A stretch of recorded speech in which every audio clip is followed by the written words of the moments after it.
नमस्कार, आप देख रहे हैं मेरा हरियाणा। घग्गर नदी को लेकर बड़ा अपडेट है।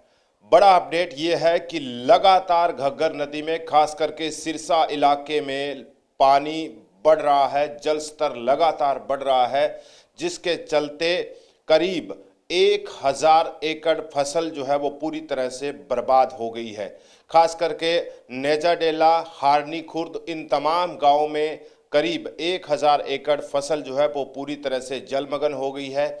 जो छोटे बांध होते हैं, खास करके जो यूं कहें कि जो सतह पे चलते हैं, जिसको हम धार बोलते हैं, उससे आगे किसानों द्वारा, क्योंकि जो किसान खेती करते हैं खास करके घग्गर के निचले इलाकों में, तो वो जो किसानों द्वारा तैयार किए गए बांध है वो टूट गए हैं, जिसकी वजह से करीब 1000 एकड़ से ज़्यादा फसल जलमग्न हो गई है पूरी तरह से। और पानी लगातार पीछे से खास करके O2 हेड पे बढ़ता हुआ दिखाई दे रहा है। इसके अलावा एक और बड़ी अपडेट है राजस्थान के लिए कि राजस्थान की तरफ 7 गेट पूरी तरह से खोल दिए गए हैं और पानी जो है वो लगातार राजस्थान की तरफ बढ़ता हुआ दिखाई दे रहा है।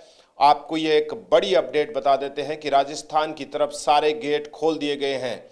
सरकारी आंकड़े भी बताएंगे कि कहां पर कितना पानी है, लेकिन सबसे पहले आप तस्वीरों को देखिए कि ये तमाम जो गांव हैं यहाँ पर क्या स्थिति है और घग्गर नदी की क्या स्थिति है। ये तमाम तस्वीरें जो है वो बयां कर रही है कि पानी लगातार जो है सिरसा से लेकर सरदूलगढ़ तक जो है वो लगातार पानी जो है बढ़ रहा है। और सरदूलगढ़ की स्थिति अगर हम बताएं तो वहाँ पर लगातार पानी जो है वहाँ पर बढ़ोतरी देखी जा सकती है। सबसे पहले आपको आंकड़े बता देता हूँ, क्योंकि आंकड़े ज़रूरी है। पीछे से कितना पानी आ रहा है तमाम दर्शक जानना चाहते हैं, तो हम बता देते हैं कि गूला चीका से पानी जो है वो 17,710 क्यूसेक पानी जो है, सुबह की रिपोर्ट है करीब 9:13 पर, और आज 28 अगस्त 2025 है। तो आप अंदाज़ा लगा सकते हैं कि पानी कल के मुकाबले आज बढ़ा है। वहीं खनौरी की बात करें तो खनौरी पर भी लगातार पानी जो है वो बढ़ोतरी हो रही है। हालांकि मामूली गिरावट जो है आज सुबह दर्ज की गई है। कल जो है 9500 क्यूसेक के आसपास पानी खनौरी पे था, लेकिन 9350 क्यूसेक पानी जो है वो वहां से आगे बढ़ता हुआ दिखाई दे रहा है। वहीं बात करते हैं चांदपुर की, तो चांदपुर एक ऐसा इलाका है जहां पर अमूमन हम देखते हैं कि 3500 से लेकर 5000 क्यूसेक के आसपास पानी जो है वहां से आगे बढ़ता आया है पिछले कई दिनों से। लेकिन अब स्थिति वहां पर भी थोड़ी सी डरावनी है। 12 साढ़े 12,000 क्यूसेक पानी जो है लगातार वहां से आगे बढ़ रहा है। और बात करते हैं सरदूलगढ़ की, तो सरदूलगढ़ की अगर हम बात करें तो पिछले 2 दिनों से लगातार वहां पर पानी बढ़ रहा है, जल स्तर वहां पर लगातार बढ़ रहा है। हमने आपको बताया भी था कि कल सुबह की अगर हम बात करें तो 28,000 क्यूसेक पानी था, लेकिन परसों की अगर बात करें तो मात्र 12,000 क्यूसेक पानी सुबह में था। तो इतने से टाइम में आप देख सकते हैं कि कितना पानी बढ़ा है। आज का सही मैं आपको टाइम बताऊं तो 9 बजकर करीब 15 मिनट हुए हैं और इस वक्त 35,000 क्यूसेक पानी से ज़्यादा सरदूलगढ़ में वहां से आगे बढ़ रहा है। O2 हेड सिरसा की तरफ बढ़ रहा है। और सिरसा के O2 हेड की ताज़ा रिपोर्ट अगर हम आपको बताएं तो वहां पर भी जो है कह सकते हैं कि एक तरह से पूरा पानी जो है वो बढ़ गया है और 28,000 प्लस क्यूसेक पानी जो है वहां पर मौजूद है, जहां से राजस्थान की तरफ डाइवर्ट किया जा रहा है, हरियाणा की तमाम फ्लडी नहरों में डाइवर्ट किया जा रहा है। और स्थिति ये हो गई है कि कई गांव जो है वो पूरी तरह से जो खास करके घग्गर के किनारे खेती करते हैं, निचले इलाकों में खेती करते हैं, करीब 1000 से ज़्यादा एकड़ की फसल जो है वो पूरी तरह से जलमग्न हो गई है। छोटे बांध जो है वो टूट गए हैं, जिस वजह से हालांकि अभी तक जो मुख्य बांध है खास करके घग्गर नदी पे, उनके लिए अभी कोई खतरा नहीं है। लेकिन कह सकते हैं कि जो किसान जो है आस लगाए बैठे थे, जो निचले इलाकों में खेती करते हैं, उनको एक बड़ा नुकसान ज़रूर हुआ है। लेकिन राजस्थान के लिए एक तरह से कह सकते हैं उन इलाकों के लिए अच्छी खबर है जो लंबे समय से कह सकते हैं कि घग्गर नदी के पानी की बाट देख रहे थे। खास करके विजयनगर, अनूपगढ़, तो उस इलाके में भी धीरे धीरे जो है वो पानी पहुंचना शुरू हो गया है। और ख़ास करके कल हमारे जो दर्शक है उन्होंने कमेंट में ही हमें बताया था कि विजयनगर से आगे जो है वो पानी पहुंच गया है। हालांकि वहाँ पर कह सकते हैं कि घग्गर नदी का थोड़ा सा जो इलाका है वहाँ पर खेती ज़्यादा करते हैं, लेकिन खेतों के ज़रिए ही वहाँ से पानी जो है आगे बढ़ता है।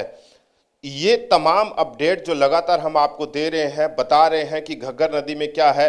अब से अब थोड़ी देर में हम वहाँ पहुँचेंगे भी जहाँ पर पानी जो है खेतों में जलमग्न हुआ है, वहाँ से भी आपको तस्वीरें दिखाएंगे। इसके अलावा घग्गर से रिलेटेड जितनी तमाम अपडेट्स है वो हम आपको लगातार देते रहेंगे। और 7 गेट जो है वो राजस्थान की तरफ खोल दिए गए हैं। पानी अब पूरी तरह से राजस्थान की तरफ तेजी से बढ़ रहा है।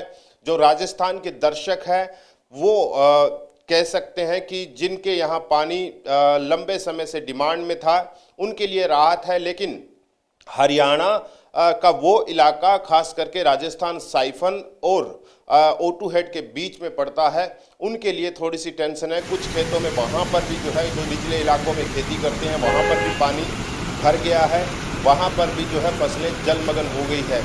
इसके अलावा कई ऐसी जगह हैं, खास करके हम बात करें मौजूखेड़ा वाले इलाके में या कहें कि जहाँ से घग्गर जो टर्न करती है राजस्थान की तरफ, तो वहाँ पर भी जो है स्थिति थोड़ी सी, क्योंकि पानी वहाँ पर भी जो है धार से बिल्कुल बाहर है और कह सकते हैं कि बड़ी भारी मात्रा में जो है वो पानी राजस्थान की ओर बढ़ता हुआ दिखाई दे रहा है। तो तमाम अपडेट हम आपको दे रहे हैं। हमारा काम डराना नहीं है, सिर्फ आपको बताना और जानकारी देना है ताकि आपको पता चल सके कि पानी कहाँ पर कितना है, आगे की तरफ कितना आ रहा है और कितना खतरा है, ये भी आप आंकलन कर सकते हैं। हालांकि कृषि विभाग ने जो है करीब 20 से ज़्यादा जो है जेसीबी जो है वो किसानों को दी है। इसके अलावा जो है 3 पोकलेन जो है वो सिरसा O2 हेड के आसपास के इलाके में जो है तैनात की गई है, ताकि कोई भी ऐसी स्थिति आती है जो मुख्य बांध है उसका कमज़ोर हिस्सा है उसको तुरंत जो है ठीक किया जाए। इसके अलावा प्रशासन भी पूरी तरह से अलर्ट मोड पे है। किसानों को बारी बारी से चेताया और बताया जा रहा है। किसान भी पूरी तरह से मुस्तैद हैं। जहाँ पर भी कमज़ोर बांध है वहाँ पर रात्रि पहरा भी दे रहे हैं। इसके अलावा जो लोग हैं पूरी तरह से कह सकते हैं कि तैयारी के साथ जो है घग्गर नदी के किनारे जो है अपना पूरा बंदोबस्त किए हुए हैं। अभी डरने की कोई ज़्यादा ज़रूरत नहीं है, लेकिन पानी जिस तरीके से पीछे सरदूलगढ़ से 35,000 प्लस क्यूसेक आ रहा है, तो साफ तौर पर देखा जा सकता है कि पानी की बढ़ोतरी जो है वो एक टेंशन पैदा कर रही है लगातार। और कम समय में एक भारी पानी आना जो है वो सबसे बड़ी जो है टेंशन पैदा कर रही है। क्योंकि अगर ये धीरे धीरे पानी आता, जब शुरुआती दिनों के अंदर हम बात कर रहे थे कि गुलाची का हेड में 35,000 प्लस क्यूसेक पानी वहाँ हो गया था, तो वहाँ से सिरसा पहुँचने में वक्त लगता है और डिस्ट्रीब्यूट भी तमाम फ्लडी नहरों में जो है वो किया जाता है। इस वजह से पानी कम हो जाता है। लेकिन अब जब सरदूलगढ़ और सिरसा की दूरी भी कम है, O2 हेड की दूरी भी कम है और वहाँ पर 35,000 क्यूसेक पानी है, तो साफ तौर पर वो पानी जो है वो सिरसा की तरफ आएगा। बरसात बहुत ज़्यादा हुई थी पिछले 2 दिनों में, हालांकि कल राहत की बात थी। आज भी कई दिनों में जो है बारिश के आसार मौसम विभाग ने जाहिर किए हैं। तो साफ तौर पर देखा जा सकता है कि अगर बारिश आने वाले 2-3 दिन में, जैसे मौसम विभाग ने कहा भी है कि कई जिलों में भारी बारिश भी हो सकती है, खास करके उत्तर भारत में, हिमाचल प्रदेश में, पंजाब में और हरियाणा के कई जिलों में, तो उससे स्थिति जो है शायद और बिगड़ सकती है। लेकिन अभी के लिए जो हमारे पास ताज़े आंकड़े हैं, ताज़ा जो तस्वीरें हैं, उसके लिहाज से हम कह सकते हैं कि अभी इतना ज़्यादा खतरा जो है आबादी वाले क्षेत्रों में नहीं है। लेकिन हाँ, जो लोग निचले इलाकों में खेती करते हैं, खास करके धान की खेती करते हैं, उनके खेत जो है कुछ कह सकते हैं कि जलमग्न हुए हैं, कुछ के लिए टेंशन है। तो आप तैयारी करके रखिएगा, सतर्क रहिएगा और मुख्य बांध पर नज़र जरूर रखिएगा। अगर वो कहीं पर भी क्रैक होता है या यूँ कहें कि कहीं पे भी रिसाव होता है, तो तुरंत प्रशासन को सूचना देनी है और तैयारी अपनी करके आपने रखनी ही रखनी है। हम आपको डरा नहीं रहे हैं, सिर्फ बता रहे हैं, सतर्क कर रहे हैं ताकि किसी बड़ी आपदा से बचा जा सके। तमाम अपडेट आपको घग्गर से रिलेटेड देते रहेंगे, बताते रहेंगे और आपको तस्वीरें भी दिखाते रहेंगे। अगर आपको हमारे वीडियो जानकारी पसंद आ रही है तो ज़्यादा से ज़्यादा लोगों तक इस वीडियो को पहुंचाएं, बताएं और सतर्क हो जाएं इसके अलावा अगर आप फेसबुक पर इस वीडियो को देख रहे हैं तो चैनल को फॉलो करना न भूलें। आप देख रहे हैं मेरा हरियाणा, मेरा नाम है प्रमोद, कैमरे के पीछे है हेमराज बीरट। नमस्कार।